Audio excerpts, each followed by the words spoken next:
Assalamualaikum warahmatullahi wabarakatuh. Perkenalkan, saya Rohmatul Hasanah, NIM 221200365 dari Prodi PKMI Universitas Alma-Ata Yogyakarta. Nah, di sini saya akan menjelaskan materi yang berjudul kebutuhan dan karakteristik tantangan terkait BK peserta didik SMP atau MTS guna untuk memenuhi tugas mata kuliah bimbingan konseling. Nah, langsung saja. Seperti yang kita ketahui, BK adalah suatu layanan yang diselenggarakan secara sistematis, logis, objektif, berkelanjutan, dan terprogram untuk memfasilitasi perkembangan peserta didik dalam mengaktualisasikan potensi dirinya secara optimal. Nah, BK sendiri di SMP atau MTS berperan dalam memperlancar proses perkembangan peserta didik agar mampu menyelesaikan tugas-tugas perkembangannya dengan baik. Nah, untuk kebutuhan peserta didik SMP atau MTS ada 8. Yang pertama, ada kebutuhan fisik. Kebutuhan fisik pada usia ini, seorang peserta didik mengalami masa yang penuh dengan pengalaman, terutama pada masa pubertas yang secara tidak langsung akan membentuk kepribadian peserta didik itu sendiri. Yang kedua, kebutuhan sosial. Kebutuhan sosial adalah kebutuhan yang berhubungan langsung dengan masyarakat agar peserta didik dapat berinteraksi dengan masyarakat lingkungannya seperti yang diterima teman-temannya secara wajar. Yang ketiga, kebutuhan untuk mendapatkan status, yaitu suatu yang dibutuhkan oleh peserta didik untuk mendapatkan tempat dalam suatu lingkungan. Yang keempat, kebutuhan mandiri. Peserta didik perlu mendapat sikap pendidik yang memberikan kebebasan kepada peserta didik untuk membentuk kepribadian berdasarkan pengalaman. Yang kelima, kebutuhan untuk berprestasi, yaitu kebutuhan akan kesempatan untuk berkembang. Yang keenam, kebutuhan ingin disayangi dan dicintai. Kebutuhan ini sangatlah berpengaruh akan pembentukan mental dan prestasi dari seorang peserta didik. Yang ketujuh, kebutuhan untuk curhat. Nah, kebutuhan untuk curhat biasanya ditujukan untuk mengurangi beban masalah yang peserta didik hadapi. Yang terakhir, yang kedelapan, kebutuhan untuk memiliki filsafat hidup. Nah, pada hakikatnya setiap manusia telah memiliki filsafat walaupun terkadang ia tidak menyadarinya.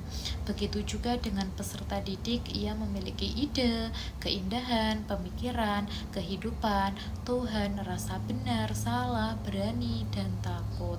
Nah, perasaan itulah yang dimaksud dengan filsafat hidup yang dimiliki manusia. Untuk mengetahui kebutuhan peserta didik, pendidik dapat menggunakan angket kebutuhan peserta didik atau AKPD yang merupakan angket yang berisi sejumlah soal berupa pertanyaan terkait dengan masalah-masalah yang diasumsikan biasanya yang biasa terjadi pada peserta didik. Selanjutnya, karakteristik peserta didik SMP atau MTS. Nah, ada 6. Yang pertama ada aspek fisik. Nah, aspek fisik ini pertumbuhan fisik yang cepat akibat perubahan hormon. Yang kedua, perubahan ini memengaruhi aspek seksual, emosional, dan sosial. Yang kedua ada aspek kognitif. Nah, aspek kognitif mulai mampu berpikir abstrak dan kritis. Nah, peserta didik di sini mulai berpikir kritis. Nah, dan sering dianggap pembangkang karena rasa ingin tahu yang tinggi dan egosentris. Yang ketiga, berpotensi mengalami konflik dengan orang dewasa.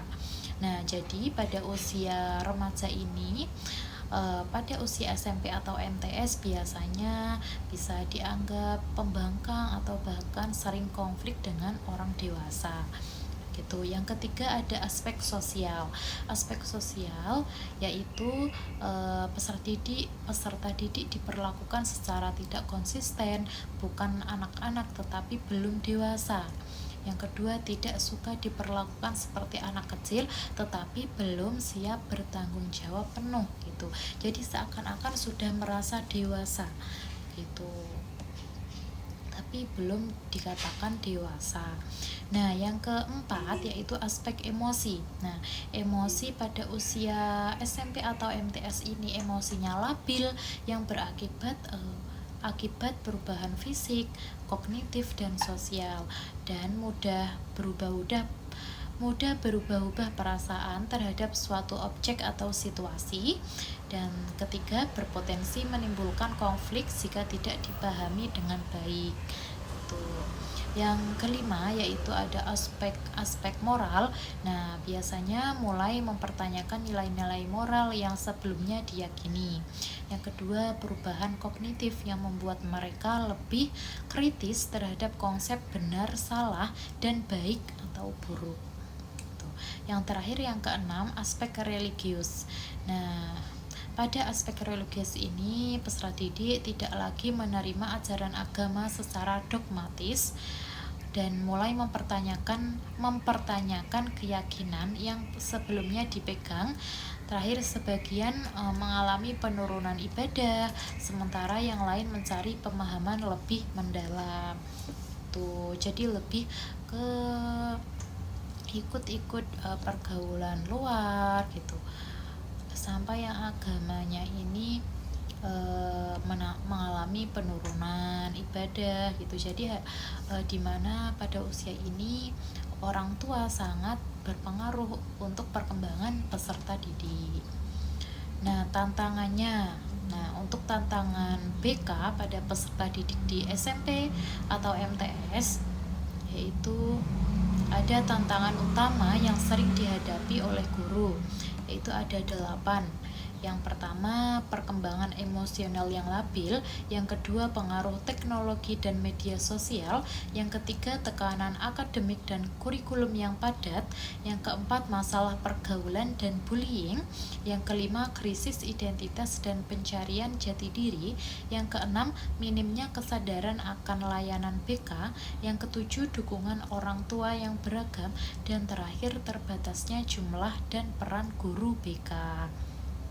Nah, solusinya bagaimana? Nah, ini sebagian solusi yang bisa diambil.